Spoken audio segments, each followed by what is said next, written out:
Breaking news చూస్తున్నాం. క్షుద్ర పూజల బెదిరింపుల కేసులో అరెస్ట్ అయిన అఘోరికి 14 రోజుల రిమాండ్ను విధించింది చేవెళ్ల కోర్టు. దీంతో అఘోరిని కంది జైలుకు తరలించారు. తాను విచారణకు పూర్తిగా సహకరిస్తానని అఘోరి స్పష్టం చేశారు. తన భార్య శ్రీవర్షిని తనతో పాటుగా ఉంటోందంటూ తెలిపారు. తెలుగు రాష్ట్రాలను వదిలి వెళ్లిన అఘోరిని తెలంగాణ పోలీసులు ఉత్తరప్రదేశ్లో అరెస్టు చేశారు. అనంతరం మంగళవారం మోకిలా పిఎస్కు తీసుకొచ్చారు. క్షుద్ర పూజల పేరుతో ఓ మహిళను అఘోరి బెదిరించినట్టు అఘోరిపై కేసు నమోదైంది. తల్వార్ గన్తో బెదిరించినట్టు ఓ బాధితురాలు ఫిర్యాదు చేసింది. పూజలు చేస్తానంటూ అఘోరి బాధితురాలి దగ్గర 10 లక్షల రూపాయలు తీసుకున్నట్టు ఆరోపించింది. ఈ నేపథ్యంలో అఘోరి శ్రీవర్షిని అరెస్టు చేసి మోకిలా పిఎస్కు తీసుకొచ్చారు. తాజాగా కోర్టులో హాజరుపరిచి కంచి జైలుకు తరలించారు.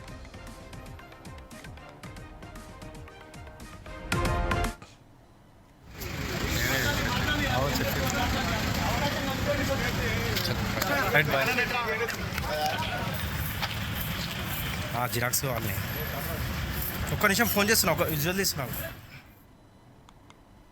క్షుద్ర పూజల బెదిరింపుల కేసులో అరెస్ట్ అయిన అఘోరికి 14 రోజుల రిమాండ్ను విధించింది చేవెళ్ల కోర్టు. దీంతో అఘోరిని కంది జైలుకు తరలించారు. తాను విచారణకు పూర్తిగా సహకరిస్తానని అఘోరి అన్నారు. తన భార్య శ్రీవర్షిని తనతో పాటుగా ఉంటోందంటూ తెలిపారు. తెలుగు రాష్ట్రాలను వదిలి వెళ్లిన అఘోరిని తెలంగాణ పోలీసులు ఉత్తరప్రదేశ్లో అరెస్టు చేశారు. అనంతరం మంగళవారం మోకిలా పిఎస్కు తీసుకొచ్చారు. క్షుద్ర పూజల పేరుతో ఓ మహిళను అఘోరి బెదిరించినట్టు అఘోరిపై కేసు నమోదైంది. తల్వార్ గన్తో బెదిరించినట్టు ఓ బాధితురాలు ఫిర్యాదు చేసింది. పూజలు చేస్తానంటూ అఘోరి బాధితురాలి దగ్గర 10 లక్షల రూపాయలు తీసుకున్నట్టు ఆరోపించింది. ఈ నేపథ్యంలో అఘోరి శ్రీవర్షిని అరెస్టు చేసి మోకిలా పిఎస్కు తీసుకొచ్చారు. తాజాగా కోర్టులో హాజరుపరిచి కంది జైలుకు తరలించారు.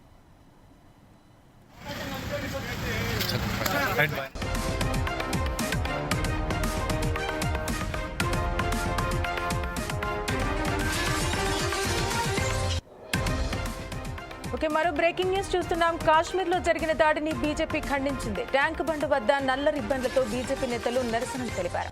మృతులకు క్యాండిల్ లైట్ తో నేతలు నివాళులు అర్పించారు. ఈ కార్యక్రమంలో కిషన్ రెడ్డి, ఎంపీలు లక్ష్మణ్, విశ్వేశ్వరరెడ్డి, ఏవిఎన్ రెడ్డి, ఈటల పాల్గొన్నారు. ఉగ్రదాడి అమానుష చర్య అని ఈటల అన్నారు. భారత్ ప్రతీకారం తీర్చుకుంటుందని ఈటల స్పష్టం చేశారు. భారత ప్రజల గుండెలను ఈ ఘటన గాయపరిచిందంటూ ఆవేదన వ్యక్తం చేశారు. पाकिस्तान टेररिस्ट है डाउन डाउन पाकिस्तान के दमदारों down down Pakistan terrorism down down down down down Pakistan terrorism down down down मुर्दाबाद पाकिस्तान मुर्दाबाद मुर्दाबाद मुर्दाबाद पाकिस्तान मुर्दाबाद मुर्दाबाद मुर्दाबाद पाकिस्तान मुर्दाबाद मुर्दाबाद मुर्दाबाद पाकिस्तान मुर्दाबाद मुर्दाबाद Pahalgam terrorism down down Pahalgam Pakistan terrorist है पाकिस्तान के दमदारों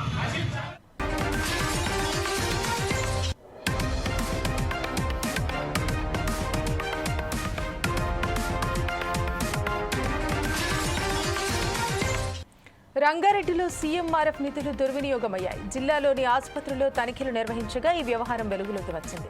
దీంతో 6 ఆసుపత్రులను వైద్యాధికారులు సీజ్ చేశారు. డెల్టా, శ్రీరక్ష, హిరణ్య, Mohan multi speciality, Sai Tirumala, MMV Indira, Sai first aid clinic ఆసుపత్రులు నిబంధనలకు విరుద్ధంగా వ్యవహరించాయి.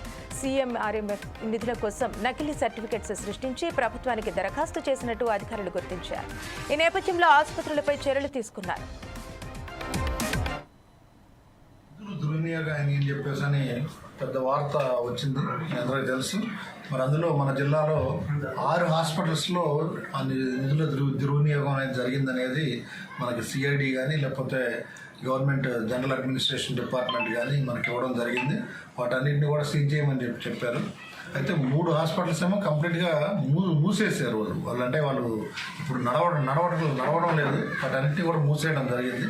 మిగిలిన 3 హాస్పిటల్స్లో ఈరోజు హిరణ్య హాస్పిటల్ అని బాలాపూర్లో, ఆ తర్వాత MMV Indira hospital nursing home అని మన సరూర్ నగర్లో, మరి అదేవిధంగా మోహన్ మల్టీ స్పెషాలిటీ హాస్పిటల్ అనేది మన సాగర్ క్రాస్ రోడ్లో, సాగర్ రింగ్ రోడ్డు దగ్గర ఈ 3 హాస్పిటల్స్ని కూడా ఈరోజు సీజ్ చేయడం జరిగింది.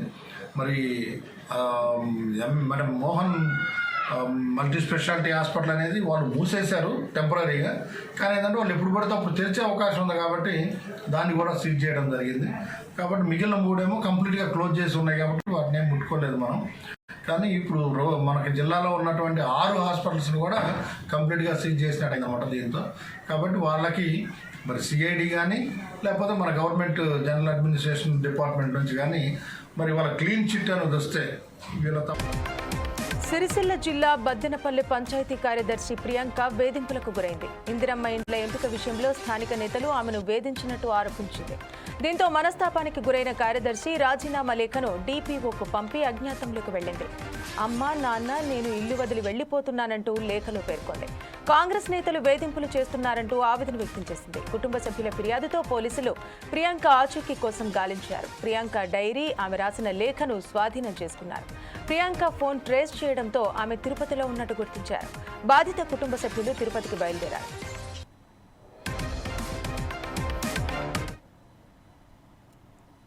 గారిపై బదిరిపల్లి గ్రామంలో కాంగ్రెస్ నాయకులు ఒత్తిడి తీసుకొచ్చి మేము చెప్పిన పని చేయాలి, ప్రతి విషయంలో మా ప్రభుత్వం మాది కాబట్టి మేమే రాజుల మేమే మంత్రులు అనే నినాదంతో సెక్రటరీ గారిని వారిని మనోవేదన గురి చేసి వారిని వాళ్ళ వృత్తి వాళ్ళకు సంబంధించిన పంచాయత్ సెక్రటరీకి సంబంధించిన గ్రామంలోని పని చేయకుండా అడ్డుపడుతూ వారి సొంత లాభం పొందాలని ఉద్దేశంతో కొంతమంది కాంగ్రెస్ నాయకులు వారిని ఇబ్బంది పెట్టడం జరిగింది. ఇందిరమ్మ రాజ్యంలో ప్రజాపాలనలో మహిళలకు జరిగిన అన్యాయం చాలా ఘోరమైన పరిస్థితి. రాజన్న సిరిసిల్ల మహిళా లోకమంతా సిగ్గుపడే విధంగా ఈరోజు సిరిసిల్లలో జరుగుతూ ఉన్నది. ఈ కాంగ్రెస్ ప్రభుత్వం వచ్చిన తర్వాత ఈ పంచాయత్ సెక్రటరీ సంగారెడ్డి జిల్లా జిన్నారంలో శివుడి విగ్రహం ధ్వంసం చేసిన ఘటనను తీవ్రంగా ఖండించారు బీజేపీ ఎమ్మెల్యే రాజాసింగ్. దేవాలయం పక్కనే ఉన్న మదర్సాలోని విద్యార్థులు శివుడి విగ్రహాన్ని ధ్వంసం చేశారని గ్రామస్తులు ఆరోపిస్తున్నారన్నారు. ఈ సందర్భంగా అస్సాం సీఎం తీసుకున్న ఓ నిర్ణయాన్ని సీఎం రేవంత్ రెడ్డి దృష్టికి తీసుకెళ్లారు. అస్సాంలోని అన్ని మదర్సాలలో అక్కడి ప్రభుత్వం సీసీ కెమెరాలను ఏర్పాటు చేసిందని, వాటి ద్వారా ఇల్లీగల్ గా నడిచే మదర్సాలను బ్యాన్ చేశారన్నారు. తెలంగాణ రాష్ట్రంలో ఉన్న మదర్సాలలో కూడా సీసీ కెమెరాలు ఏర్పాటు చేయాలని రాజాసింగ్ డిమాండ్ చేశారు. వీటి ద్వారా అసలు మదర్సాలలో ఏం శిక్షణ ఇస్తున్నారనే విషయం బయటపడుతోందంటూ తెలిపారు.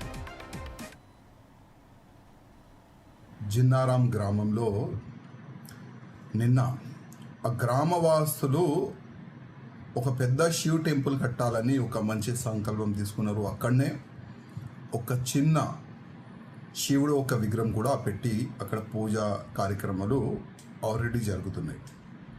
కానీ నిన్న పక్కనే ఉన్న ఒక మదర్సా నుంచి 6 to 7 పిల్లలు ఆ గుడికి వెళ్ళినారు అని అక్కడ గ్రామవాసులు చెప్తున్నారు.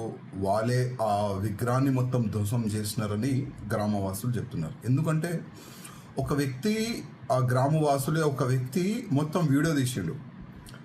ఆ మదర్సా నుంచి వచ్చిన 6 to 7 పిల్లలు అక్కడ తిరుగుతున్నారు. అసలు మీరు ఎవరు, ఏంది, ఏం కథ అడిగితే మేము ఈ మదర్సాలో చదువుకుంటున్నాము, మేము ఇక్కడి నుంచి వచ్చినామని ఆ విధంగా ఆ పిల్లలు సమాధానం ఇచ్చినారు. ఇప్పుడు గ్రామవాసులు ఏం చెప్తున్నారంటే ఆ పిల్లలే మదర్సా నుంచి వచ్చి ఈ విగ్రహాన్ని పలగొట్టినారు, ధ్వంసం చేసినారని గ్రామవాసులు చెప్తున్నారు.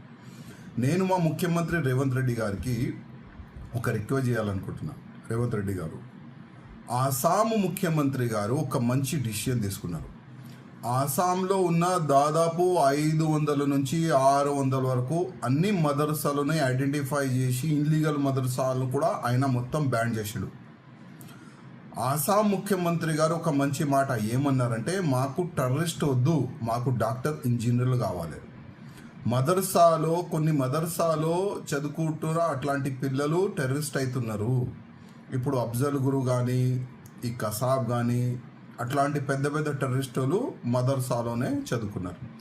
అట్లాంటి టెర్రరిస్టు నా స్టేట్లో అవసరం లేదు అని దాదాపు 6 నుంచి 500 వరకు మదర్సాలు ఆయన బంద్ చేసాడు.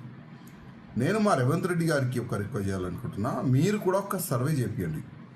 అసలు ఎన్ని మదర్సాలు లీగల్ నడుస్తున్నాయి, ఎన్ని మదర్సాలు ఇల్లీగల్ నడుస్తున్నాయి మన తెలంగాణలో. అదేవిధంగా మదర్సా లోపల ఏం శిక్షణ ఇస్తున్నారు, ఇప్పుడు ఈ జిన్నారాం గ్రామంలో ఒక గుడి పలగొట్టినారంటే ఒకవేళ ఆ పిల్లలే ఉంటే అసలు వాళ్ళకి ఏం చదువు చెప్తున్నారు?